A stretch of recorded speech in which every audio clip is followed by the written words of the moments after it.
শুধু হাসো, আর তোমার হাসি, তোমার লাজুক লাজুক চাহনি, সত্যি বলছি আমার একদম মনটা কেড়ে নিচ্ছে। ওকে চলো, আচ্ছা চোখ বন্ধ আছে তো? ওকে তাহলে চলো। I love you. হ্যাঁ, তুমি ব্লগার হয়ে আমাকে প্রপোজ করলা, তাও এত সুন্দর জায়গায় নিয়ে আইছে। কেন, কেমন লাগছে বলো? আমি অবাক বলতে পারি নাই, আমি খুব অবাক। এটাই সারপ্রাইজ ছিল? এটাই সারপ্রাইজ ছিল। আই লাভ ইউ, অ্যান্ড আমি তোমাকে অনেকটা ভালোবেসি। হ্যালো গাইস, তোমরা কেমন আছো সবাই? আশা করি সবাই ভালো আছো। অ্যান্ড আজকে একটা মানে কি বলবো, ইন্টারেস্টিং ভিডিও নিয়ে এসেছি তোমাদের সামনে। মানে কেমন বলো তো, এর আগে যে একটা ভিডিও তোমরা দেখেছিলে যে একটা মেয়ের সাথে আমি প্র্যাঙ্ক করেছিলাম, প্রপোজ করেছিলাম, সারপ্রাইজ দিয়েছিলাম, তো আজকে সেম একইভাবে একটা মেয়ের সাথে আমি এইরকম সেম প্র্যাঙ্ক করব, যার নাম পূজা। অ্যান্ড ওর সাথে আমার ইনস্টাতে কথা হয়েছিল একই রকমভাবে। তো বলে কি যে আমাকে একদিন ভিডিওতে তো নিতে পারো। আমি বললাম ঠিক আছে চলো, বাট ওর সাথে আমি দেখা করবো শিলিগুড়ি কলেজে ওখানে।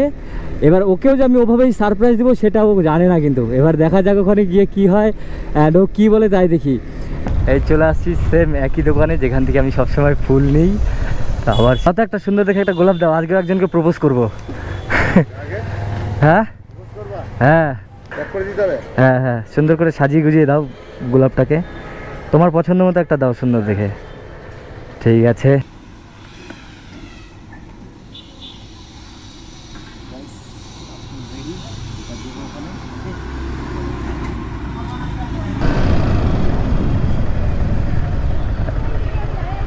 তাই? আরে পূজা তো নাকি? সত্যি তো? আমার তো অবাক লাগছে দেখে। শাড়ি পরতে বলেছিলাম, শাড়ি পরেছে, বেশ সুন্দর লাগছে কিন্তু দেখতে। আরে আচ্ছা পূজা, নামের সাথে কিন্তু সব কিছুই মিলে যাচ্ছে। হাসি কিন্তু আরও দারুণ, সত্যি বলছি। হ্যাঁ আচ্ছা, কেমন আছো বলো? ভালো আছি, তুমি ভালো আছো?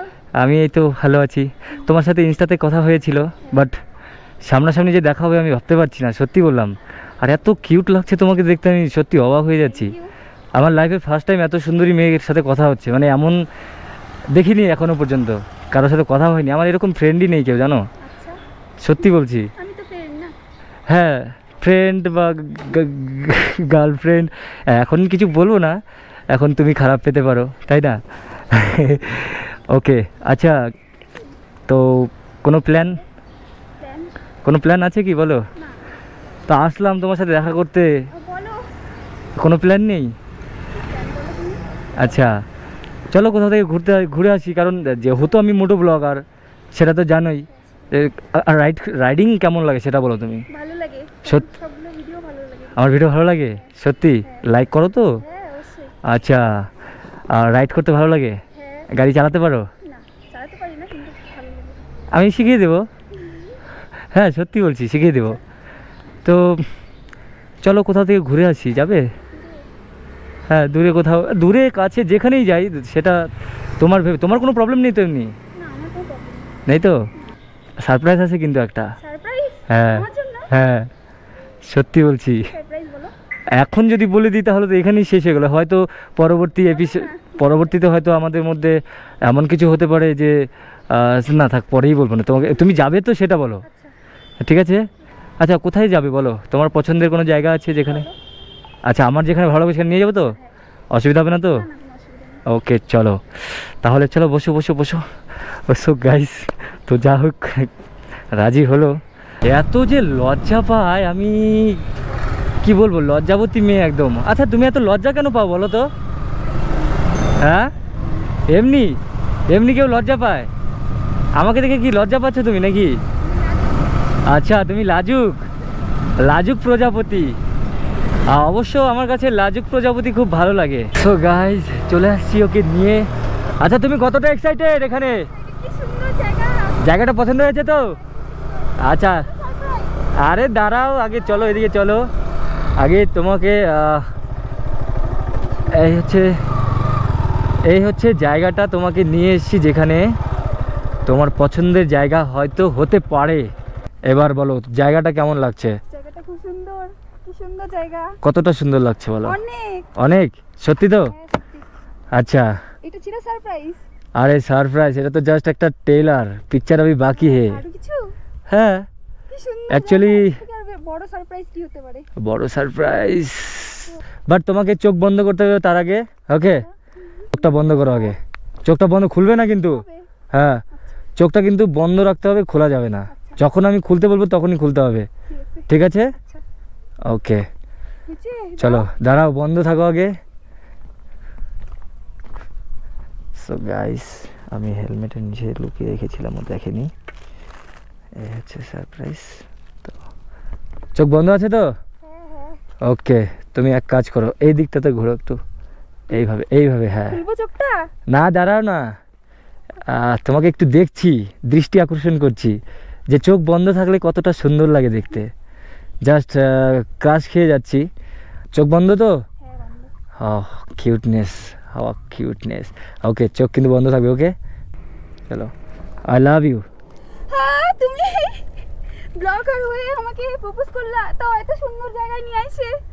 কেন, কেমন লাগছে বলো? আমি অবাক পারি নাই, আমি খুব অবাক। অবাক হয়েছে তো? খুব, তাও এত সুন্দর জায়গা, এত, এটাই সারপ্রাইজ ছিল। এটাই সারপ্রাইজ ছিল। আই লাভ ইউ, অ্যান্ড আমি তোমাকে অনেকটা ভালোবেসি। তার মধ্যে এত সুন্দর একটা জায়গায় নিয়ে আইছে, এত সুন্দর জায়গায় নিয়ে ভালোবেসে। তার মধ্যে তুমি কিন্তু ব্লগার হয়ে। আমি ব্লগার কি, আমি নর্মাল একজন মানুষ। তোমাকে দেখেছি তখন থেকে আমার না একটা কেমন প্রেমে পড়া একটা ভাবটা চলে এসেছিল। বাট ফাইনালি আমি ভাবলাম যে তোমার সাথে দেখা করি, দেখা করে এইভাবে তোমাকে একটা প্রপোজ করি, প্রেমের প্রস্তাবটা দিই, দিয়ে তোমার সাথে জাস্ট এইভাবে ভালোবাসার যাত্রাটা এইভাবে শুরু করতে যাচ্ছি। ভাবতে পারছি না। সত্যি তো? সত্যি। আচ্ছা, একটা ব্লগার প্রপোজ করবে, তাও এত সুন্দর একটা জায়গায় নিয়ে আসে। আচ্ছা, জায়গাটা এর জন্য আমি চুজ করেছি কারণ এই জায়গাতে আমি না হলেও 5 থেকে 6 বার এসেছি, কিন্তু একবারও গার্লফ্রেন্ড নিয়ে আসিনি। তো এবার ভেবেছিলাম যে তোমাকে নিয়ে এখানে আসবো, অ্যান্ড এটা আমার স্বপ্ন ছিল। অ্যান্ড এতদিন থেকে যে আমি ঘুরেছি, তোমার মতো সুন্দরী মেয়ে এখনও পর্যন্ত দেখিনি আমি, ঠিক আছে? তো আমি ভেবে নিলাম যে তোমাকে একটা যদি ভালোবাসার প্রস্তাবটা দিই, একসেপ্ট করেছো তো? সত্যি কথা বলতে আমার বয়ফ্রেন্ড আছে। সত্যি কথা বলতে আমার বয়ফ্রেন্ড আছে। কিছু মনে করো না, কিন্তু তবুও তোমার সারপ্রাইজটা খুব ভালো লাগলো। বাট বয়ফ্রেন্ড আছে। ভাই, সত্যি বয়ফ্রেন্ড আছে? হ্যাঁ সত্যি। তুমি আমার সাথে মজা করছো আমি জানি। মজা না, দেখো আমার বয়ফ্রেন্ড আছে। তোমার যে এটা কি উপরের শার্টটা, এটা কি বলে, ব্লাউজ? তোমার ব্লাউজের কালার আমার টি শার্টের কালার, তুমি একবার দেখো যে সেম কালার। সাদায় সাদা, মনে নেই কাদা, শুধু অন্তরে অন্তরে ভালোবাসা। আর সেই ভালোবাসায় তুমি দিয়ে গেলে শুধুই ব্যথা। তো এটা কি মানা যায় বলো? তুমি বলবা তো আমাকে এত বড় সারপ্রাইজ দিবা, আমি তো জানি না, আর আমার তো বয়ফ্রেন্ড আছে। আমি জানি না, তোমাকে মানতেই হবে। আমি শিলিগুড়ি থেকে এত উঁচু পাহাড়ে নিয়ে আসলাম তোমাকে, দেখো কত কষ্ট করে আসলাম, আর তুমি এরকমভাবে আমাকে ধোকা দিয়ে দিবে? আরে আমি তো সেটা বুঝতে পারিনি। তুমি বললা যে সারপ্রাইজ দিব, সেজন্য আমি অ্যাকসেপ্ট করলাম। এবার আমি তো জানি না যে তুমি আমাকে কি বলবো, ভালোবাসার প্রস্তাব দেবে, এটা তুমি জানতে না? না, সত্যি জানতাম না। তুমি সত্যি আমাকে কিন্তু অনেক বড় ধোকা দিয়ে দিলে। ধোকার কিছু নেই। আমি এতটা জানো, আমার মনটা এত সরল, এতটা আমি ভালো মনের মানুষ, তুমি বিশ্বাস করবে না। হ্যাঁ, তুমি জানো, তবুও তাহলে এরকম করছো। তোমার বয়ফ্রেন্ডের থেকে আমি ভালোবাসা বেশি দেবো বলছি তো।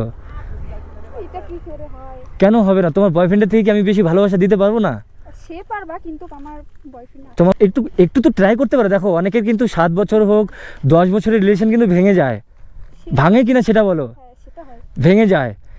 আবার কারো আছে যে 1 মাসের ভালোবাসায় বা 1 চোখের পলকের দেখায় ভালোবাসা সারা জীবন থেকে যায়। থাকে কিনা সেটা বলো? তুমি শুধু ভালো কাউকে পাবে। আমি ভালো কাউকে পেয়ে গেছি বলেই আমি তোমাকে প্রপোজ করেছি, না হলে আমি করতাম না। তাই বলে কি তোমার সাথে ভালোবাসা আমার হবে না, এরকম কিছু না। তুমি একবার একসেপ্ট করেই দেখো যদি ভালোবাসাটা আমাদের মধ্যে অটুট থেকে যায় সারা জীবন। না না, আমি একজনের প্রতি লয়াল। কি বলবো, আমি যে কোথায় এসেছি ভাই। আচ্ছা প্লিজ দেখো, আমার এত সুন্দর দামি গাড়ি, দেখো R15M, বাড়িতে রয়্যাল এনফিল্ড আছে, ঠিক আছে? আমি হতে পারি একটু দেখতে খারাপ, দেখো এত সুন্দর দামি গাড়ি। তাহলে কি বলো, এত কষ্ট করার পর তোমার চুলের এই হাওয়ায় বয়ে যাওয়ায় আমার মনটা আরও কেড়ে নিচ্ছে তোমার দিকে। সত্যি বলছি, শুধু হাসো, আর তোমার হাসি, তোমার লাজুক চাহনি, সত্যি বলছি আমার একদম মনটা কেড়ে নিচ্ছে। কিন্তু তুমি যে এরকম করে ঠাস করে আমাকে এরকম বাস খাওয়িয়ে দিবে আমি ভাবতে পারিনি। অ্যাকচুয়ালি সারপ্রাইজটা ভালো ছিল। ভালো ছিল, এই ভালোটাকে একটু ভালোবাসায় পরিণত করো না প্লিজ। বয়ফ্রেন্ড আছে, আমি কেন ধোকা দিব? তোমার বয়ফ্রেন্ডকে নয় একদিনের জন্য ছেড়ে দাও, একদিন না, তুমি বয়ফ্রেন্ডকে ছেড়ে দাও, আমাকে ভালোবাসো তুমি। এটা কোনো কথা? কেন তোমার বয়ফ্রেন্ডের থেকে কি ভালোবেসে আমি বাঁচতে পারবো না? হ্যাঁ সে তাহলে তাহলে কি আমার প্রতি কোনো ভরসা নেই? আমার প্রতি কোনো ভরসা নেই? এই যে তুমি যে তাকালে না সুন্দর করে আমার দিকে, আমি কিন্তু আরও বেশি প্রেমে পড়ে যাচ্ছি। তুমি যে একটু লজ্জা পাচ্ছ, তোমার এই লাজুক হাসি, সত্যি মানে জাস্ট মানে আমি প্রেমে হাবুডুবু খাচ্ছি, সত্যি বলছি। এই লাজুক লাজুক ভাবটা দেখে, এই যে তোমার চাহনি, সত্যি বলছি, তুমি প্লিজ আমাকে অ্যাকসেপ্ট করো না। এটা কি করে হয়? হবে না ভাই, তোর আমি ভাই পাগল হয়ে যাব, আমি পাগল। আমার লাইফের ফার্স্ট টাইম তোমাকে এত ভালোবাসার প্রস্তাব দিয়েছে, তুমি আমাকে না করছো, এটা কি করে হয়? এখানে যদি তুমি না মানো আমি তোমাকে বাড়ি যেতে দেবো না। এখানে পাহাড় আছে, কোথায় তুমি রাস্তাঘাট কিচ্ছু খুঁজে পাবে না, আমাকে অ্যাকসেপ্ট করতেই হবে। আমি জানি না কিছু, আমি জানি না। হ্যাঁ বলে দিলাম। এটা কি করে হয়? আমার তো বয়ফ্রেন্ড আছে। আরে ভাই আবার একই কথা, বয়ফ্রেন্ড আছে বয়ফ্রেন্ড আছে। আমি কি বয়ফ্রেন্ড? আমি ছেলে কি খারাপ দেখতে? না তুমি ভালো, আমি সেটা বলি নাই যে তুমি খারাপ। তো আবার মেনে সারপ্রাইজটাই ভালো, সারপ্রাইজটাও ভালো। মানে সারপ্রাইজ পর্যন্তই ভালো, তার উপরে আর কিছু ভালো নেই? না না হ্যাঁ ভালো। বুকে টুকরিয়ে বলতে পারি আমি ছেলেটা ভালো। ভাই মানছে না সত্যি। আচ্ছা তোমার বয়ফ্রেন্ডকে আমি একটা কথা বলছি তাহলে, যেহেতু তোমাদের ভালোবাসা আমি মেনেছি, বাট ভালোবাসা তো জোর করে কখনো পাওয়া যায় না। অ্যাকচুয়ালি আমি জানতাম না যে তোমার বয়ফ্রেন্ড আছে। তো এর আগে আমি একটা প্র্যাঙ্ক করেছিলাম একটা মেয়ের সাথে, তার নামও পূজা, বাট তোমার নামও পূজা। আমি এটা ভেবেছিলাম যে হয়তো তুমিও সিঙ্গেল আছো। ওকে, ব্যাপারটা হলো যে ওই মেয়েটাকে আমি প্রপোজ করেছিলাম, সে মেয়েটা অ্যাকসেপ্ট করেছিল, সে পুরোটাই অবাক হয়ে গেছিলো। সেম তুমিও করলে এরকম। আমি ভাবলাম যে বাস লটারি বোধহয় লেগে গেল। কিন্তু তোমার যে বয়ফ্রেন্ড আছে, আর ওর বয়ফ্রেন্ড ছিল না, তোমার যে বয়ফ্রেন্ড আছে সেটা আমার জানা ছিল না। এখন যেহেতু তোমার বয়ফ্রেন্ড আছে, আর আমারও অ্যাকচুয়ালি সত্যি কথা বলতে আমিও প্র্যাঙ্ক করারই প্ল্যান করেছিলাম। ঠিক আছে, সেখানে তুমি উল্টো আমাকে প্র্যাঙ্ক করে দিলে। ঠিক আছে, আজকে আমি হেরে গেলাম তোমার কাছে। ঠিক আছে, আমি আজ পর্যন্ত কোনো দিন কারো কাছে হারিনি, প্র্যাঙ্ক করে আমি তাকে প্র্যাঙ্ক করেছি। বাট আজকে ফার্স্ট টাইম যে তুমি আমাকে এইভাবে প্র্যাঙ্ক করে, যেহেতু তুমি বললে খুব ভালো লাগলো আমার, তোমার বয়ফ্রেন্ড আছে, ভালোবাসা এখনও আছে, তাই তো? আচ্ছা, আমি চাইবো তোমার ভালোবাসাটা সারা জীবন থাকুক এভাবেই। আর হ্যাঁ, এই ভালোবাসা যদি তোমাদের মধ্যে থাকে সেটা লয়ালভাবেই চালাও। আমি এটাই প্রার্থনা করব যে তোমাদের ভালোবাসা যেন থাকে এরকম। যদি ধরো অনেক ছেলে আছে যারা তোমাকে প্রপোজ করবে, তো এইভাবে কখনো অ্যাকসেপ্ট করাটা উচিত না। এবার তুমি বলো তোমার মনে কোনো যদি বক্তব্য থাকে, এবার কি করা উচিত আর কি করা উচিত না, তাহলে একটু প্রথমত বলবো অ্যাকসেপ্ট তো করা উচিতই না। আচ্ছা, একজনকে ধোকা দিয়ে কেউ কখনো বড় হতে পারে না। হ্যাঁ হ্যাঁ, এটা ঠিক। তোমার যে ফিলিংসটা আমি এখন বুঝতে পেরেছি যে তুমি সত্যি তাকে খুব ভালোবাসো, ঠিক? আচ্ছা, কিন্তু তুমি অনেকটা খুব সুন্দর, অনেক কিউট দেখতে। অ্যান্ড আশা করি তোমাদের ভালোবাসাটা টিকে থাকবে সারা জীবন। তো যেহেতু আমি গার্লফ্রেন্ড হিসেবেই দিতে গিয়েছিলাম, তো আমি এটা প্র্যাঙ্কের প্ল্যানই ছিলাম, তো যাই হোক হলো না, সেটা উল্টো প্র্যাঙ্ক করে নিল, যাই হোক কোনো ব্যাপার না। তো এখন কি করবে, বাড়ি যাবে না? হ্যাঁ, তো চলো তো চলো, thank you so much. And আচ্ছা একটা কথা বলি, তোমাকে তো সারপ্রাইজ দেবো, এরকম টাইপের যে ভিডিও করো তুমি তো জানতে না। তো আমি এই ভিডিওটা কি আপলোড করতে পারি ফেসবুক বা ইউটিউবে? অবশ্যই তো, কোনো বাধা নেই তো? ওকে চলো, থ্যাংক ইউ সো মাচ। হাতটা তুমি নিতে পারি? তোমার হাতটা খুব নরম। ওকে।